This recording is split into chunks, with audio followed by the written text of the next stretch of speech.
Hello listeners, and welcome to this week's mini-series. This 4-part episode will be focusing on the subject of forced polygamy in the Apostolic United Brethren, with author and activist Kristyn, who penned the devastating but brilliant memoir, 50 Years in Polygamy, Big Secrets and Little White Lies. Her work in freeing others from the coercive religious environments of Utah and beyond continues today. But before we get into this, I just wanted to say hello and thank you to the newest patron, Frankie. Thank you for being here and for contributing to the podcast in last week's mini-series, the first of its kind. I hope you find the exclusive content helpful. For just £1 a month, you can sign up to Patreon at patreon.com/thecultvault for early access and ad-free full-length episodes. But now, onto the show. Earlier this year, Netflix dropped the docu-series Keep Sweet, Pray and Obey, which some of you may have seen. It focuses on the Fundamentalist Church of Jesus Christ of Latter-day Saints, a branch of the Mormon faith. Within this series, stories of the leader Rulon Jeffs and his many wives were explored, how the foundation of plural marriage was set up within the FLDS community before Rulon Jeffs died, leaving in his wake one son who would take the helm.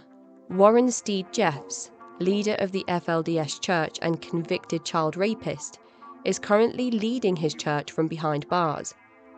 Despite his arrest and conviction, forced plural marriage still exists today, and many were shocked to learn that the events that led to Jeffs being placed on the FBI's most wanted list and the nationwide manhunt ensued happened only recently, and that child brides and forced polygamy is still very much a reality for many. Unfortunately, the coverage found on our screens isn't all damaging to the image of forced polygamy. Reality TV shows like TLC's Sister Wives and HBO's Big Love seem to almost glamorize or romanticize this lifestyle. We will learn from this series with Christen that this is not the way of life for many living in coerced polygamy. The FLDS Church is seen by some as the polygamist sect of Mormonism, but this simply isn't true.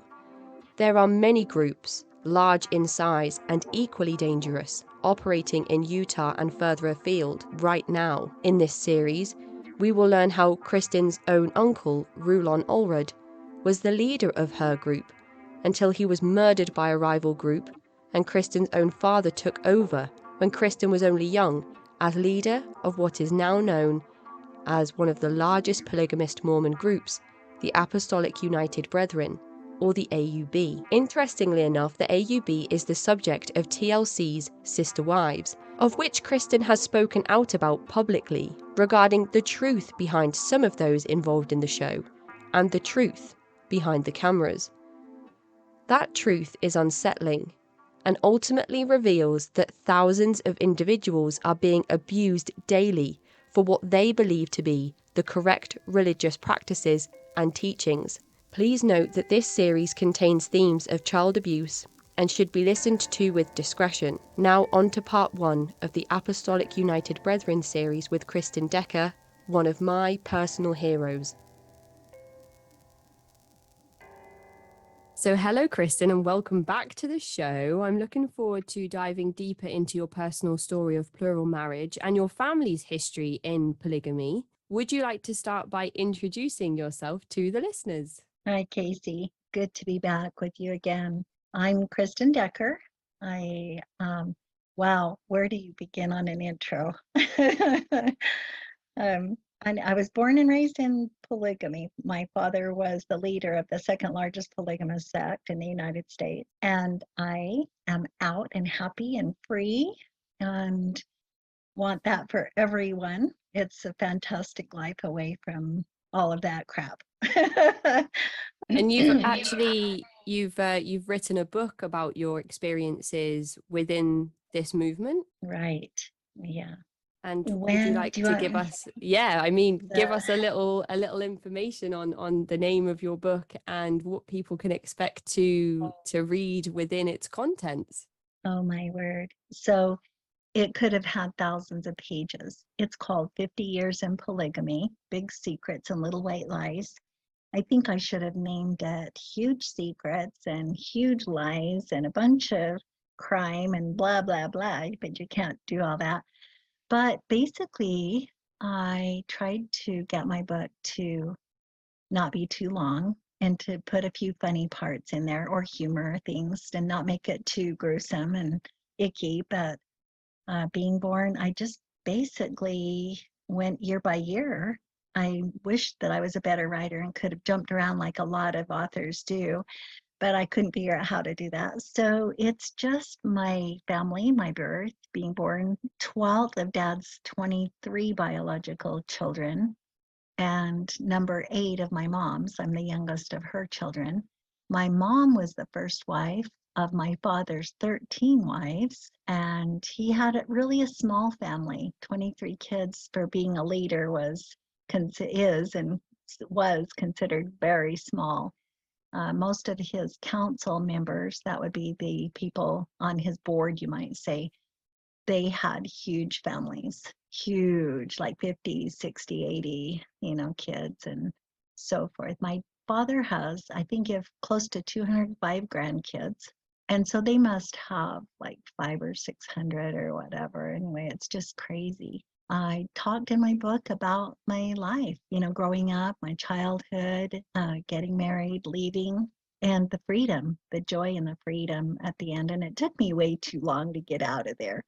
I reread my book recently and I'm like, oh my gosh, you're not going back to him again.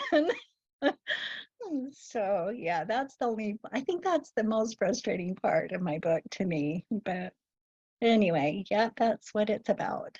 That happens quite often when I read people's memoirs. There's moments where the author will give themselves some space or walk away for a little while, but you're only halfway through the book, so you know that there's going to be a decision there that's going to be frustrating for probably both the author and the reader. Yes.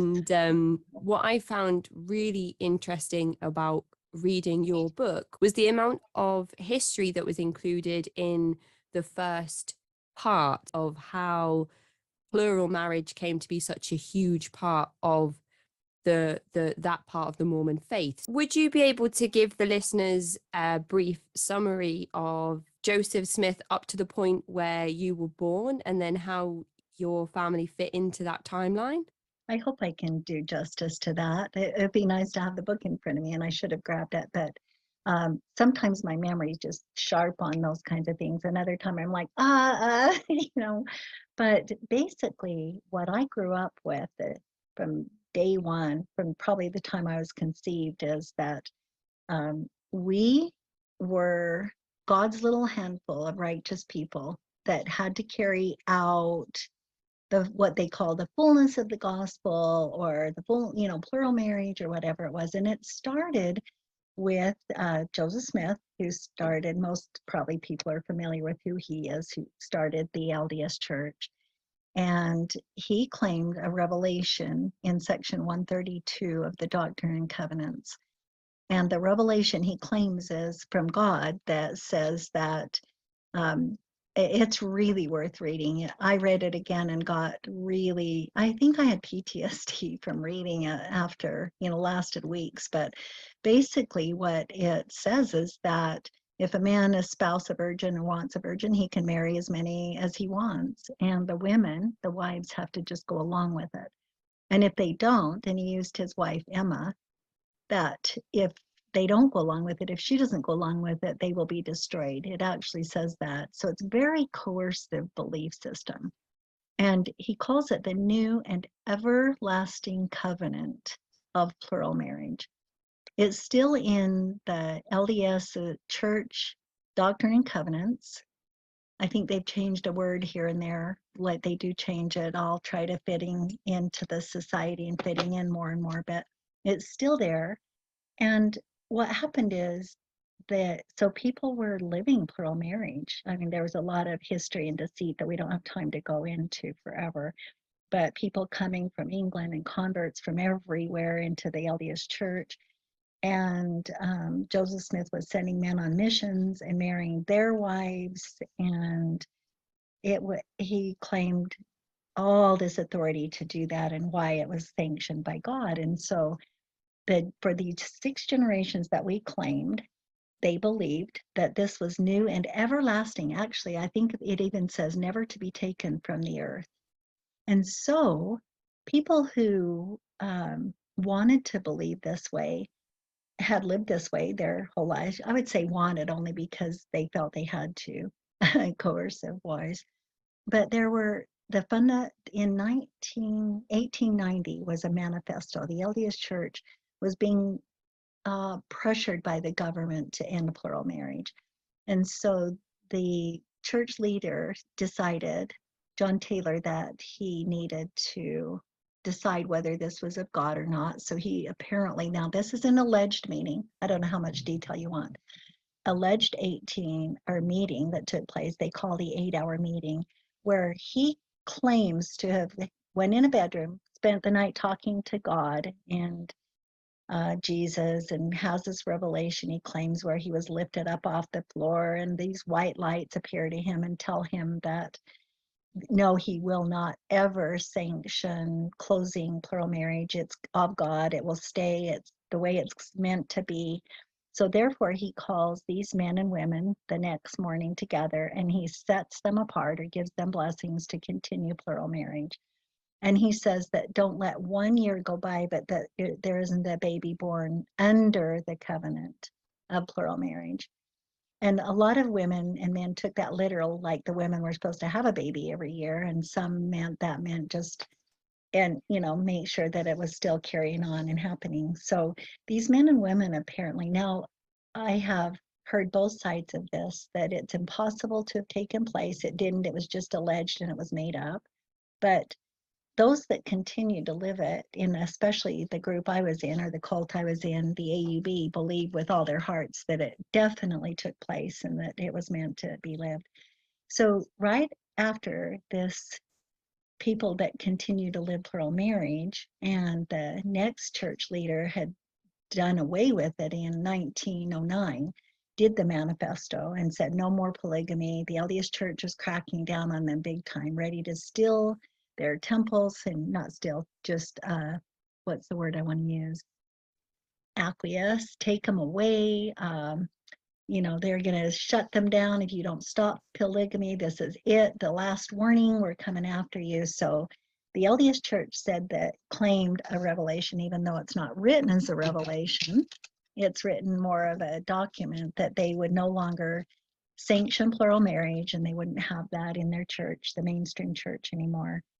Though it's still a part of their belief system that men will have plural wives in the hereafter. Many men are sealed right now to 2 or 3 women or more. Some of the LDS church leaders are, but anyway, basically, in a nutshell, that's why polygamy continued on and on and on, the coercive LDS or Mormon, fundamentalist Mormon polygamy. So those that continued to do that gathered in houses and in hiding and wherever they possibly could. My grandfather was married to my grandma in Mexico. That was also sanctioned by one of the LDS church leaders at that time, who was secretly performing and getting marriages to happen in Mexico and in others, Canada and other places. And so these people gathered forever. And then over the years, there were men, of course, demigods, who claimed more authority, and they're going to take, this history. And there became many breakoffs from the fundamentalist churches. And I mean, I could go into detail on which ones and how and where, but we don't have a lot of time. The 2 main breakoffs were, actually, I'm going to back up just a tinge, because the guys that gathered together all together were families and people that my parents knew and that their parents knew. And my mom met my father's family. He was already living plural marriage. Like I said, they got married in Mexico. My father introduces to my grandfather, my mother, they're in love, and he converts her to plural marriage. And she believes this is what she has to do, and this is God's will. Background again is a lot of most of the converts, I'd say 99.9 are from the LDS Church because they believe in Joseph Smith. And if this is what Joseph Smith really said, then we better do this. We better live this law. And so my mom's converted, and they hang out with all these people. And in 1945, many of the men were arrested for living polygamy because it was illegal and always had been. And they arrested several men, 13 men in Utah and in Arizona on the border. And that, you saw some of that history, some of the guys. My Uncle Rulin was in that, being arrested. My father-in-law, my past father-in-law, was arrested. And these men spent time in jail. And during this time, now this is what I heard. This doesn't mean fact, okay? Because there's always somebody else's story about really what happened. But my Uncle Rulin, who was the leader when he was giving these history lessons at church, said that when they were in prison, that John Y. Barlow, who was considered the priesthood head at the time, that the leader, said to Joseph Musser, who was his first counselor, I want you to take this to the Lord and pray about it. Should we abandon our families and give up plural marriage so we can have our freedom, or should we just sign this thing and get out of here? Because the prisoners had brought them. If you'll just disperse with your families, we'll all let you go and we won't charge you any more longer, keep you in prison. So some of the men signed it and some of them wouldn't. And that was what he called the beginning of the split between the two largest polygamous sects in the United States, was this split. Because some of those men felt that it was dishonest to do that. And Joseph Musser said that it was no more dishonest than John Taylor, who signed it and then continued to live plural marriage on the side for all those years and sanctioned plural marriages. So God's laws are higher than man's laws. Bottom line, that's the belief, and it always has been with the fundamentalists. It doesn't matter if it's illegal, God's laws are higher. So there you got the two largest polygamous sects, and my Uncle Rulin was the leader at the time. He got killed in 1976 by LeBaron women who, Orville LeBaron was a crazy man, and he sent two of his young wives to murder my Uncle Rulin in his office. He was a doctor, and then my father became the leader of the AUB, and he was the leader for 28 years in my lifetime and before he passed away.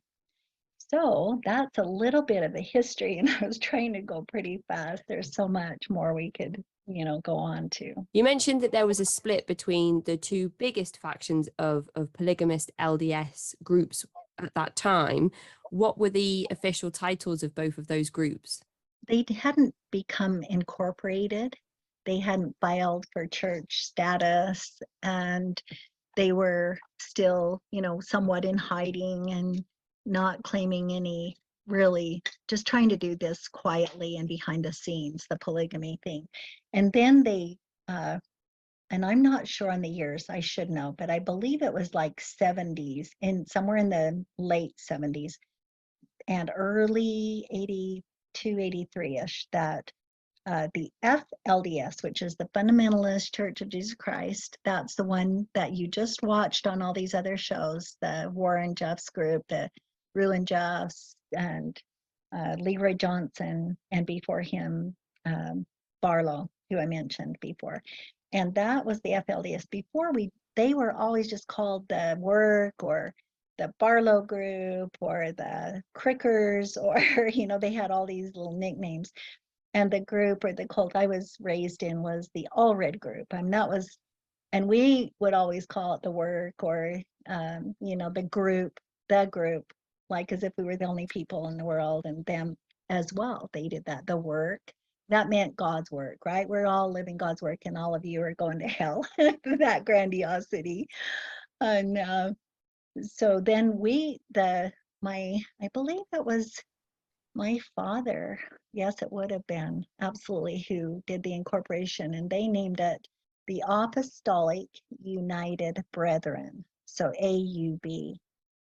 And just for throwing in a joke real quick, one day I asked him, I said, Dad, why did you name it brethren? What about all the sisters? What about all the sister people? I said, you've always said the women are more faithful than the men. He always roll his eyes. He just roll his eyes at me like, how dare you ask me these things? But I said, that's just completely not okay. And that guy became his troublemaker. Some of that young Kristen feistiness coming through. That was actually when I was leaving and he didn't know. But I can tell you more about that part of my life a little bit later. Yeah.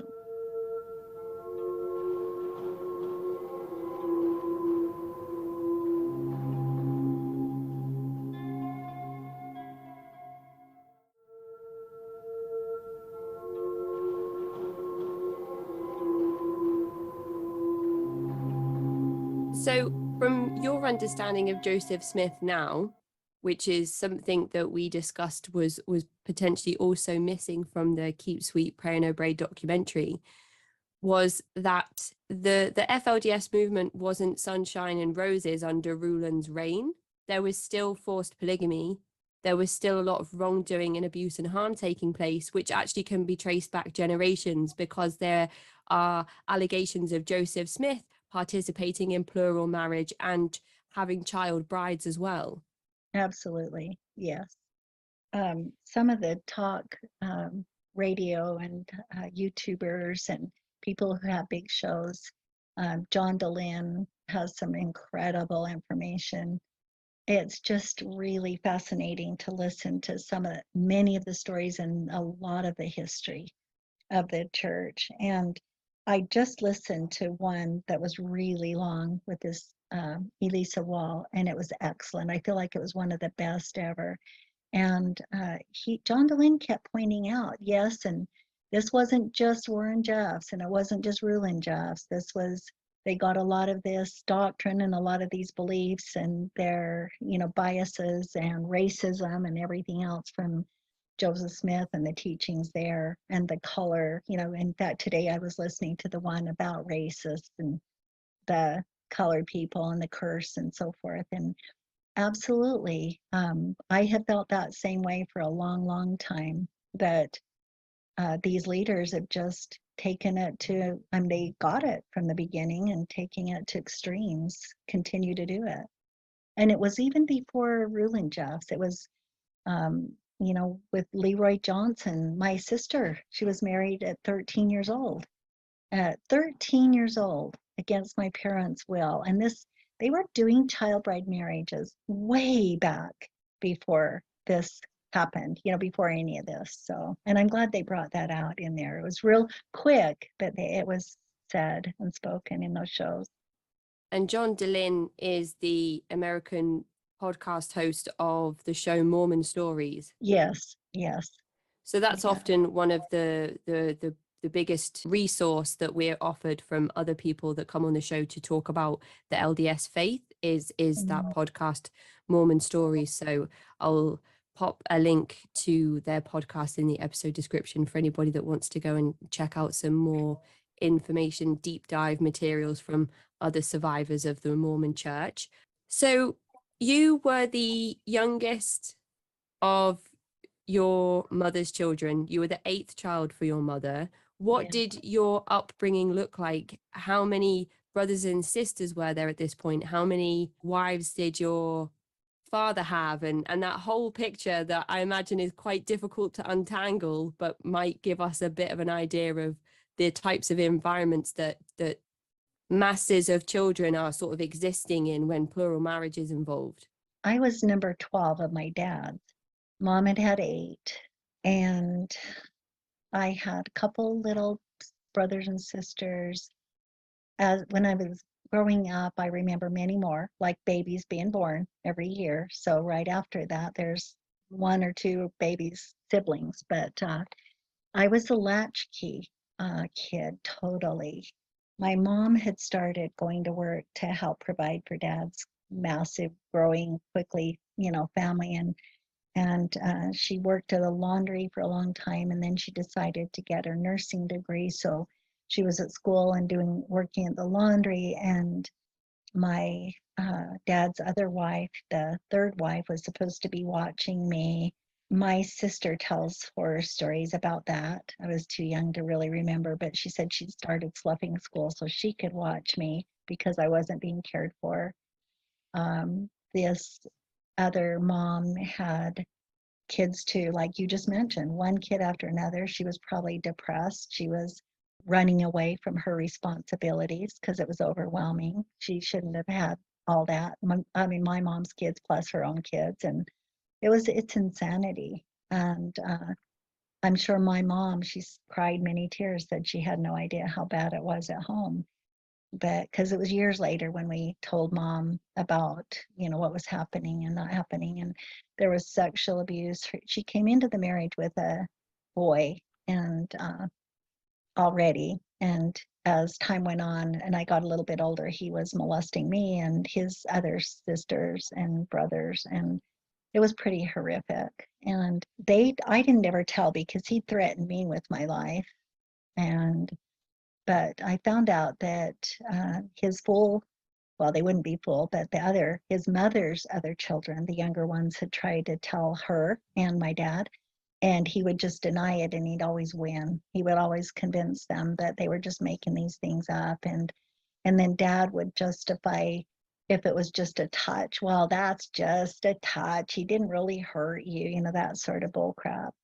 And then I thought, but I didn't know that, of course. I thought I was the only victim, and we all did until you're much older and discovering that.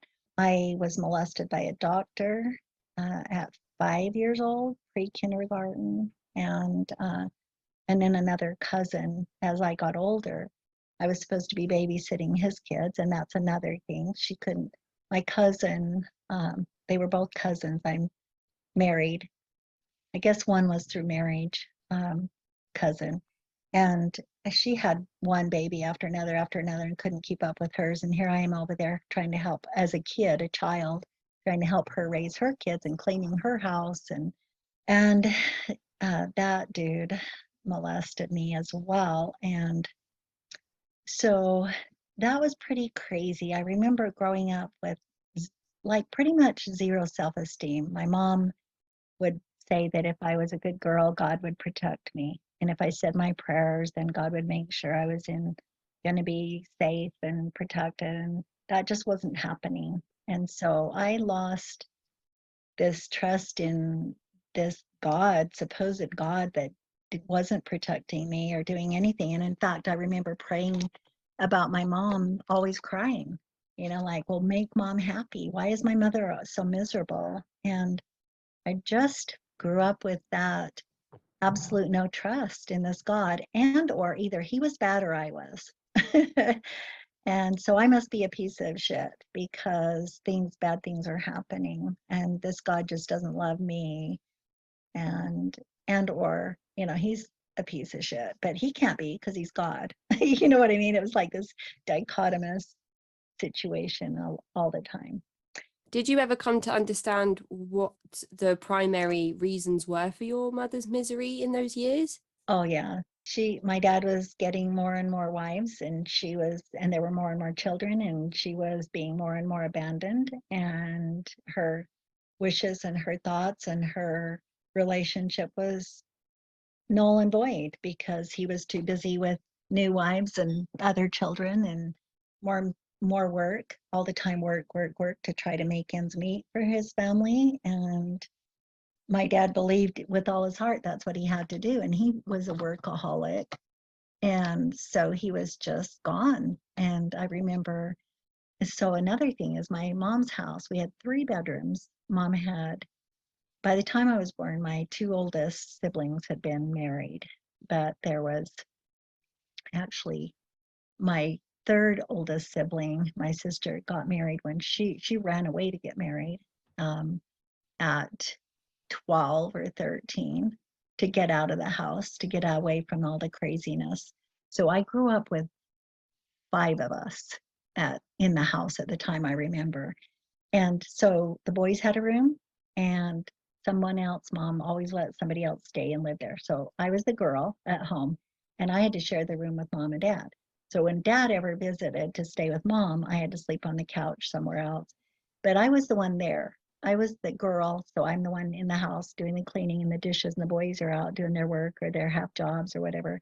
And so I saw mom's sadness, and she would try to get dad to hear her, and he didn't get it. It was like, you can't give me issues. I can't deal with this. And he'd run away and they'd fight. And I remember a point when mom just quit. She wouldn't fight with him anymore. And so therefore she became more and more into her work, into her books, into her gospel books to try to believe the bull crap she was trying to live.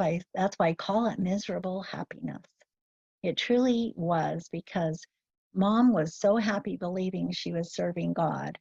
And she'd tell me that, oh, we're just living God's commandments. And yet she was so miserable doing it.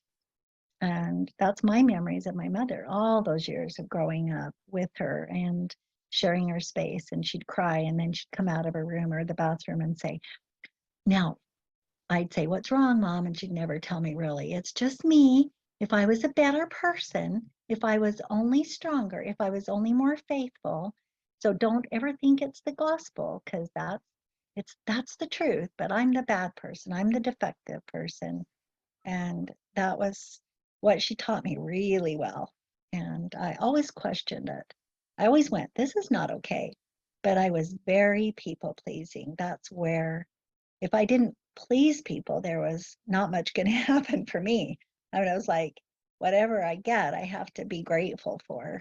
And so I grew up being people pleasing person. So I just trusted them, not me. I don't have any value. I question this God. I don't like this God. And they all know, and I don't.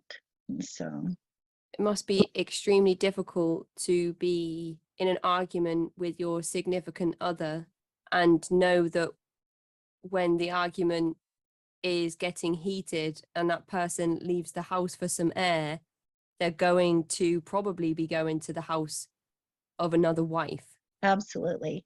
Dad at the time when I was 9, he married the 4th wife, and she came in with a few kids. And I mean, she was my favorite mom, Aunt Amelia, in my book. And I always loved her to pieces. But even she, in her later years, which I don't think I wrote about, because it could have been even after I wrote my book, talked about her heartache. So the new wife's always getting the attention, even though the second wife, Aunt Eleanor, in my book, really ran the show forever. And it wasn't until the 5th wife came along that she started. The second wife, Aunt Amelia, really started feeling what it was like to be dissed by my dad and not getting what she wanted and not getting her way and not being the favored wife. That's just bottom line. There's always, always, always a favored wife. And often I anyway, there's so much to be told. I really made amends with Aunt Amelia not Aunt Amelia, Aunt Eleanor. It was really good. It makes me even cry, because that's what I wanted to do, is talk to her about it all before she passed. And we did have that opportunity to, but I realized what she was doing was just trying to stick up for herself and her family. And mom and the other wives, a lot of them wouldn't do that. And so, you will be here, she'd say, on birthdays, and you will make sure that you spend time with my kids, and you will go fishing, and you will. And so, but she came across as, we all did without, while she and her kids had everything. So it's really two sides of what this all looks like. She could have been, we all thought she was evil. We didn't hate, but just resent. Resent is a better word. And so we grew up in this household of dad's complete unfairness and obvious. I mean, at Christmas, there was no comparison at all, although she too had a wealthy father. And so they would give presents where we didn't have that. And it was not equality of time or anything else. And my dad just learned to go wherever he could please. It was like, okay, that one's going to freak out more than that one, so I will spend more time there. And that one's going to throw a fit. But my mom was Vera. But Vera, she won't give me any crap, so she's the one who's always ignored, always the one who I can just, if I show up to see her every 10 days, she'll be okay because she understands and she won't give me, flack. So anyway, it's it's just crazy making the whole stuff. And yes, you're right about that. Going to other wives. I felt that. That's what happened with me and my sister wife is like, I'm sure she felt the same way. We are friends now, which I love. And she would say that too. Well, I'm not going to fight with him because then he's going to run out the door to you. And I would feel that same way too. That was definitely part of it. You mentioned that you had quite low self-esteem when you were a child growing up. And there was a point in the book where you started to realize that materialistically, there were some differences between you and some of the other children in your peer group, in your family. And I wondered if you could just talk the listeners through what that looked like and how that felt as a child, because that's something that I felt as a child, noticing people having, shoes with no holes in and brand new bikes for Christmas. And to put that into context in this environment where there are so many children and starting to notice the difference in people's houses in comparison to yours, I feel is pretty significant for a child. Absolutely. Yeah, I wrote about that, like Christmas times and different things that were taking place. And in my Aunt Eleanor's house, she would, I believe she had odd and end jobs. My mom was working all the time from my childhood when I remember. And and Eleanor had all these odds and end jobs. I think she cleaned house. I don't know what else she did, ironing or different things. But she would keep the money where mom would turn all her money over. My mom was what I call an ultimate martyr. Everything was for the service of her husband and the service of the Lord. And, there wasn't looking out for family. That would be considered selfish. So mom didn't buy Christmas for us. Mom didn't buy us birthday presents. Mom, they came and went, and you might get a hug, happy birthday or whatever. And Eleanor spent her money on the kids and on her kids. And so, like I said, Christmas is in food.